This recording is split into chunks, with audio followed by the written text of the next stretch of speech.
Okay, Barako 2 mga kabro. Panda rin natin. Naku, napakaingay nitong makina nito mga kabro. Yan o. Grabe. Napakaingay.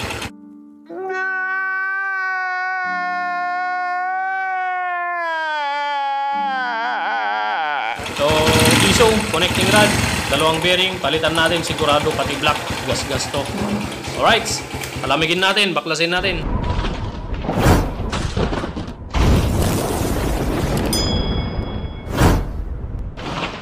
Okay, nabaklasan natin yung makina ng Barako mga bro, baba.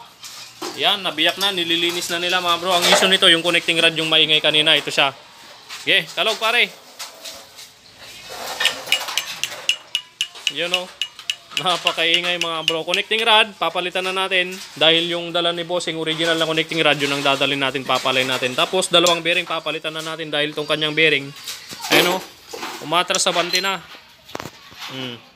Uy, mag-focus ka naman, Brad. Yan. Itong bearing ng sigunya lumatras sa bante na, kaya papalitan na rin natin to. Yan o. Okay. Anak ko, napakaingay. Kunin na natin yung sigunyal dahil papalain natin tong original. Yan. Si Brother Fern, busy. Naglalagay ng wire sa relay. Motor ni Boss. Yes, sir. Pa full wave. Tapos palagay ng MDL. Itong TMX 125 na CDI.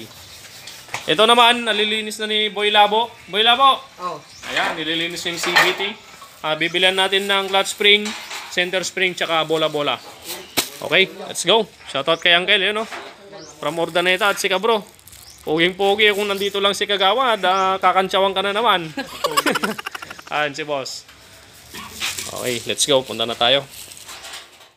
A few moments later. Okay mga kabro, ito na, nailagay na natin yung sigunyal na pinapalitan natin ng connecting rod na original. Ang ginamit natin connecting rod dito mga kabro, pang Barako 1. Yan yung may washer na tanso sa gilid-gilid. Pang Barako 1 to mga kabro. Tapos, dito naman sa may sigunyal, dito sa may drive gear, tinanggal na natin yung sinasabi ni Boss Mariano Brothers Moto TV. Ito yung sinasabi niyang nozzle. Yan. Ang size ng alin na to, yung kwan, gagamitin mong alin, 4mm. Ito, para matanggal mo tong nozzle na to. 4mm na alin ang gamitin mo para matanggal. Ayaw mag-focus oh. Yan, 4mm na alin para matanggal natin tong nozzle na to. Kasi itong nozzle na to, payat ang butas. Kaya kapag yung mga ganitong motor, nabaraduhan to, sigurado kakatok, masisira kagad yung connecting rod nyo. Kaya tinanggal natin to para yung daanan ng langis mas malaki at mas maluwang. Ayun o, napakaluwang mga kabro. Ayan, pag nakalagay ito, makikita nyo yung daanan ng langis, napakalit lang. Ayan lang yung daanan ng langis. Kaya ngayon, tinanggal na natin para mas maluwang yung butas at malubricate ng mabuti yung connecting rod para sa long-lasting service niya. Na yun nga, long-lasting service. Oh my God! Wow! Okay, so ito tinanggal na natin para mas matagal ang buhay ng connecting rod ng Barako 175. Shoutout Mariano Brothers Moto TV. Ayan. At assemble na natin tong buong makina ni Bossing from Urdaneta, Pangasinan. Right. Busy na naman sa pag-ML oh. Wala nga nang ginagawa oh. Okay, assemble na natin to. One eternity later. Ayun, natapos na natin yung Barako 2 na overhauling natin mga bro. So nakita nyo naman yung under nito kanina, napakinggan nyo, napakaingay. So yung issue nito, yung connecting rod na pinakita ko sa inyo kanina, pinapalitan natin ng original. Pinabili natin si Kabro ng original na connecting rod dahil walang mabili dito sa Paniki na original na connecting rod ng Barako. So ang kinabit natin connecting rod dito mga bro, Ilocano talaga, matigas ang salita. Ang connecting rod nito na ginamit natin is pang Barako 1. Pang Barako 1 ang ginamit natin connecting rod at ngayon okay na, pinalitan natin ng dalawang sigunyal bearing at pinaribor natin dahil sobrang gasgas yung kanyang cylinder block. So start na natin ngayon mga kabro. Alright. Start. Yun oh. Napaka-smooth. Okay, so yan yung andar niya ngayon. At syempre, kung yung andar niya ngayon is smooth na, pakinggan muna natin yung andar niya kanina, yung maingay pa lang.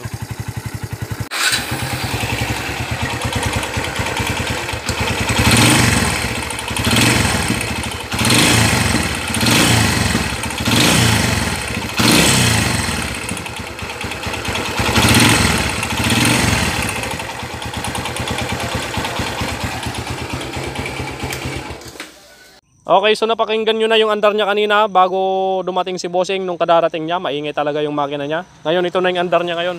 Start natin. Alright. Start natin.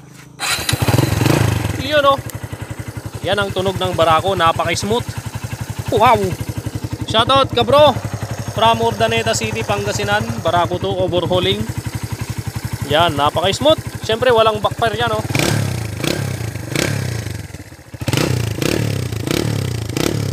Ganda ng tambot ko ni ka bro. Okay, so nandito tayo.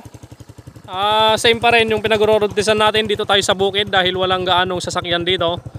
Alright, tabi natin yung fish pan na wala pang tubig. At syempre dito sa may akasya. Presko dito. So punta na tayo sa ating laboratorio. Bibigyan na natin tong motor ni Kabro.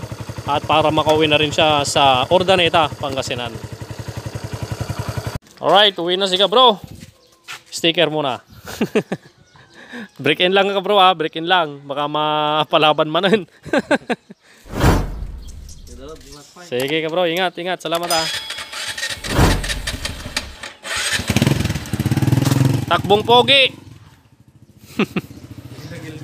Pwede na gilmit from Urdaneta. Alright, so linis na tayo mga bro.